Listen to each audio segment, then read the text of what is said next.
a igreja em Roma. Depois das perseguições, depois dos primeiros gentios conhecerem o Evangelho, a igreja, o Evangelho chega na capital do Império. A partir do momento que chega em Roma, Roma ali era a globalização da antiguidade. Então, aquela expressão que é muito citada, não só no meio acadêmico, mas nas rodas de conversa, todos os caminhos levam a Roma, porque Roma era o centro do mundo naquela época. Agora imaginem vocês o Evangelho de Cristo chegar no centro geográfico do mundo. Essa expansão iria ter capítulos muito mais interessantes. E nós vamos começar a ver esses capítulos mais interessantes do expansionismo do cristianismo a partir do momento que o Evangelho chega em Roma. Nós vamos ver também sobre a perseguição romana, esse Evangelho chegando a Roma, essa contribuição romana, geograficamente falando, não foi gratuita. Os judeus vão viver um drama muito grande, que nós vamos ver daqui a pouco, e provavelmente, pelo relato bíblico, o primeiro gentio convertido foi Cornélio, e um romano. Ele era responsável por prisioneiros no meio dos judeus, e ele tem aquele encontro com Cristo, o milagre que acontece lá envolvendo Paulo e Silas, e ele provavelmente, pelo que a Bíblia relata, é o primeiro gentio a ser convertido a partir do trabalho do apóstolo Paulo. Eu digo provavelmente porque é o que a Bíblia cita. Pode ter, no início mesmo do ministério de Paulo, que outros gentios, já que ele já sabia qual era o seu público-alvo, tenham se convertido. Mas, historicamente registrado, segundo a Bíblia, foi Cornélio. Jesus Cristo morre aí por volta do ano 33. Eu digo por volta porque não existe um consenso. Há historiadores que garantem que Cristo nasceu 5 anos depois de Cristo. Tem essa discrepância aí, mas no que está registrado foi ali no ano 33. E aí os apóstolos aí já estão aí já na metade do primeiro século, e nós aqui vamos pensar aí no ano 54, quando Nero sobe ao trono romano, e apesar de ser um rei, um imperador que no início do seu governo se preocupou realmente em fazer a política, em promover as reformas, para se ter uma ideia, Nero nem estava tanto interessado naquilo que era uma espécie de mania, uma espécie de ambição dos imperadores romanos, que eram as guerras. E Nero nem se preocupou tanto com isso. Mas, no decorrer aí do seu reinado, ele começa a ficar paranoico. Ele manda matar o seu meio-irmão, manda matar a sua própria mãe. Ele está presente num fato histórico muito importante, que é o incêndio de Roma. Para se ter uma ideia, dos 14 bairros que compreendiam a cidade de Roma, 10 foram incendiados. E é curioso que esses 4 que não foram incendiados eram os bairros onde moravam a maioria dos cristãos. Então, Nero tenta justificar aí como sendo os cristãos responsáveis pelo incêndio, e promove aí uma caça, promove aí uma perseguição aos judeus. Há alguns historiadores que pensam que o próprio Nero, pela sua paranoia, tenha incendiado a cidade para colocar a culpa dos cristãos. Outros acreditam que não foi ele, mas que o incêndio, de uma certa forma, favoreceu as intenções de Nero, que queria promover algumas reformas estruturais. As estruturas de Roma já eram precárias, dado ao crescimento que Roma tinha atingido. Então isso acabou favorecendo o plano de reestruturação da cidade que Nero tinha a intenção de realizar. Mas o cristianismo estava crescendo e isso já estava incomodando os imperadores romanos. Provavelmente, e através do relato bíblico a gente entende isso, que foi no reinado de Nero que foram martirizados os apóstolos Pedro e Paulo.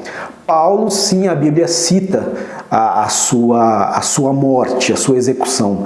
Pedro, segundo a tradição, ele foi crucificado de cabeça para baixo porque ele se dizia não ser digno de morrer da mesma forma que seu mestre.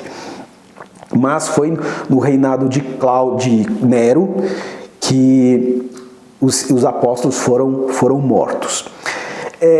Nero vai se suicidar em 68, e aí após a sua morte, tem um ano muito conturbado. Ele se suicida no ano 68, e aí esse ano de 68 e ano de 69 são 2 anos assim conturbados, um espaço de tempo aí, não durou 2 anos, mas entre 68 e 69, o imperador Galba, ele assume no lugar de Nero, mas ele é assassinado, em questão de meses ele é assassinado. No seu lugar assume Vitélio, que fica só alguns meses e também se suicida. E aí temos a ascensão de um dos primeiros generais. Eu falei sobre a questão da ascensão de generais até mesmo ao posto de imperador. Um dos primeiros generais, a ascensão ao império, que é Vespasiano. E ele tem uma importância histórica muito grande, porque ele vai promover a destruição de Jerusalém e, consequentemente, do templo no ano 70. Lembrando que o templo de Jerusalém foi construído no ano 970, por volta. Quando a gente fala em datas históricas, percebo que a gente fala sempre por volta, não vai ser exatamente, não dá para cravar, porque há aí uma discrepância entre um e outro pesquisador. Mas por volta do ano 970, Salomão constrói o templo em Jerusalém. Por volta do ano 587, ele é destruído por Nabucodonosor. E ele é reconstruído por volta do ano 515 e 516, quando os judeus voltam do exílio de Babilônia. Então essa é a segunda construção do templo. No ano 19 a.C., alguns vão dizer que ele foi construído novamente por Herodes. Não é exatamente isso. Para poder agradar os seus correligionários, Herodes promoveu umas reformas no templo. E também no século II, Antíoco havia profanado o templo de Jerusalém, oferecendo sacrifícios pagãos. Lembrando que os sacrifícios que eram oferecidos pelos judeus tinha todo um ritual que estava totalmente ali dentro daquilo que estava estabelecido na Torá. Então houve uma oferenda de sacrifícios no templo, que foi uma afronta para os judeus. E Herodes promoveu algumas mudanças. Inclusive, os próprios judeus não aceitaram essas mudanças que Herodes promoveu, essa reformulação que ele promoveu no templo, porque, segundo os judeus, isso ia contra as medidas estabelecidas por Deus a Moisés quando o povo estava no deserto. Mas esse templo foi destruído. E qual foi a causa? 4 anos antes da destruição do templo, houve uma revolta, chamada Grande Revolta Judaica, contra o Império Romano. É claro que o domínio romano já era uma afronta para os judeus, porque eles viveram no exílio e viveram a promessa de viverem livres, uma vez que não se dobrassem mais aos deuses pagãos. Então, o domínio romano era uma afronta para eles. Porque o domínio romano, apesar de não proibir o culto judeu, mas o domínio romano impunha também os seus cultos. Então aquilo para os judeus era uma afronta. Então em 66 depois de Cristo, tem a grande revolta judaica contra o domínio romano. Mas o estopim para essa revolta é uma cobrança de imposto, promovida por um procurador romano. Para vocês terem uma ideia, ele exigia a cobrança de 17 talentos sobre o tesouro do templo. É claro que havia toda a questão da cultura judaica, o zelo que eles tinham pelo o que era depositado no templo, mas também, convertendo para os dias de hoje, era uma quantia muito alta. Para vocês terem uma ideia, um talento, que era a moeda grega da época, equivalia a um ano de trabalho de um trabalhador braçal. Então, vamos pensar aí, 12 salários mínimos equivaliam a um talento. 17 talentos, você pode pensar aí que equivale a 17 anos de trabalho.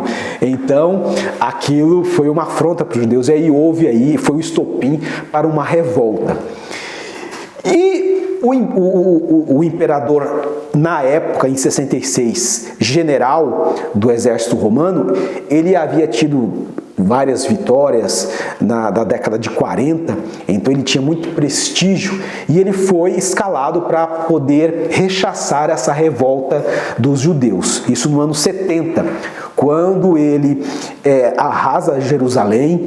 Há relatos de que nessa revolta aí, contando aí, porque a revolta começou em 66 e apesar da destruição do templo em 70, ela durou até 73. Mas nesse período de 7 anos, mais de 1 milhão de judeus morreram. E o templo, que era o símbolo religioso, o símbolo cultural e até político dos judeus, foi destruído no ano 70. E isso foi um drama para os judeus, tanto é que Jerusalém deixou de ser uma referência para o cristianismo, esse status passando a pertencer a Antioquia da Síria. E após aí o reinado de Vespasiano, na época conhecido como General Tito Vespasiano, ele, por conta dessa sua vitória, ele acabou sendo aclamado depois de toda essa inconstância, essa tensão aí, com morte e suicídio de Nero, assassinato de Galba, suicídio de Vitélio. Ele é proclamado imperador pela guarda pretoriana. E aí ele tem aí um período de glória. Aliás, a chamada Pax Romana vai começar lá depois daquele momento onde 3 generais estiveram sobre o domínio de Roma, e aí, após esse período dos generais, começa a chamada Pax Romana, que vai aí até depois meados do século II, e Vespasiano faz parte desse período. Não havia uma perseguição institucionalizada aos cristãos. Tirando o evento de Nero, onde ele foi muito cruel, para vocês terem uma ideia aqui da crueldade de Nero, alguns cristãos foram executados como lamparinas. Eles eram besuntados com piche e eram colocados numa espécie de madeira à altura de um poste, e eles eram queimados vivos, besuntados com piche e queimados vivos, e eram colocados no jardim do palácio em Roma. E imagine só, aquele combustível levava um certo tempo para queimar. Então, durante a noite, aquilo servia como lamparinas para iluminar o jardim do palácio de Roma. Por isso que ele é visto como uma pessoa totalmente fissurada, totalmente inconstante, porque até então não havia uma perseguição institucionalizada aos cristãos. Isso vai começar lá a partir do ano 81 com Domiciano, porque havia uma coisa que esses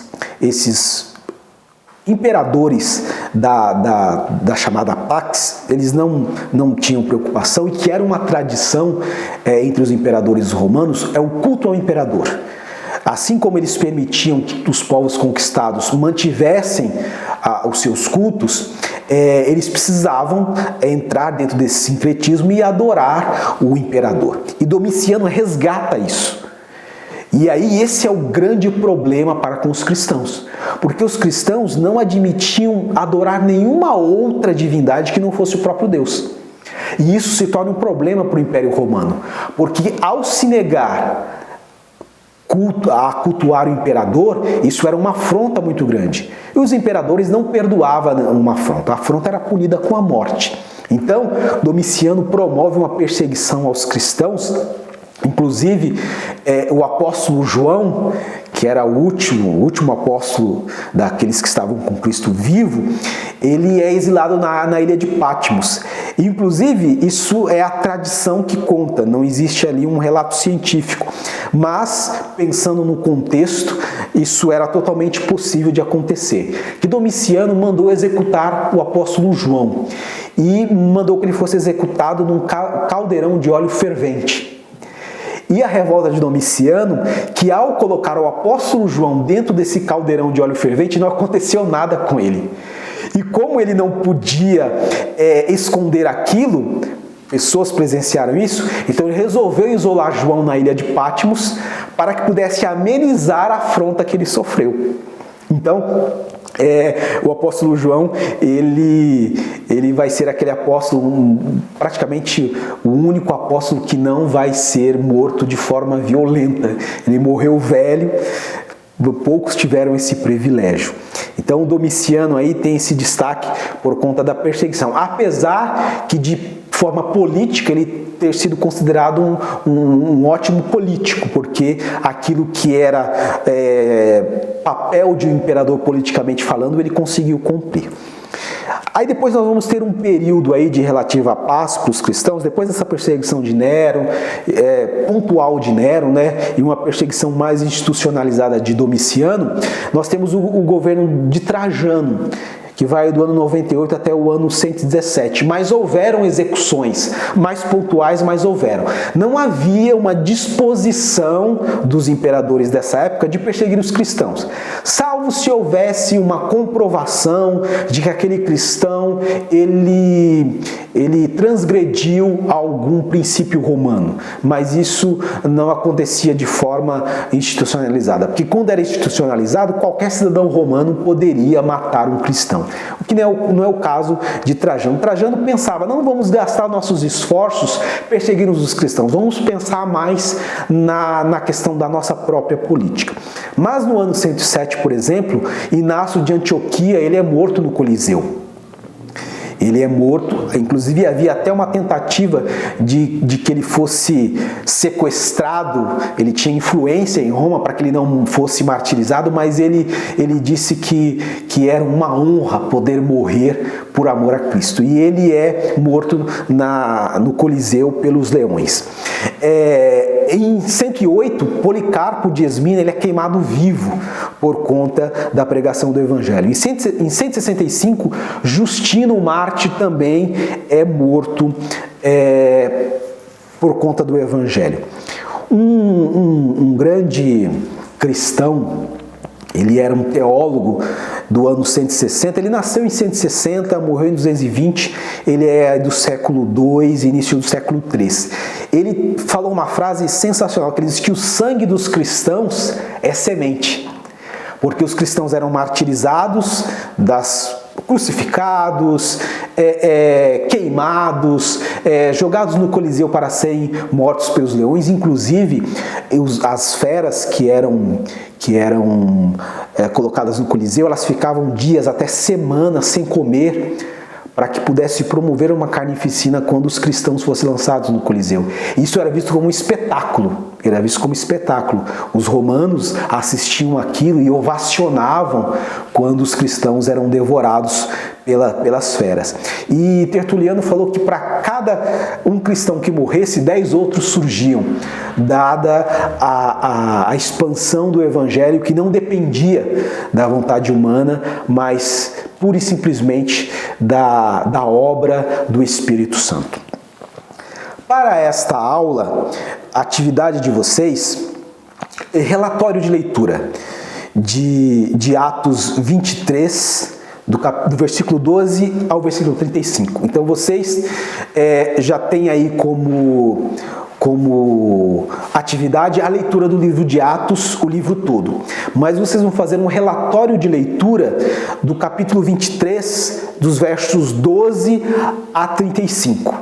Então, leitura de Atos é só dar o feedback de que leu. Agora, para essa aula 3, vocês vão fazer um relatório por escrito do que vocês entenderam, do que está contido ali em Atos capítulo 23, dos versículos 12 a 35. Muito obrigado e até a próxima aula.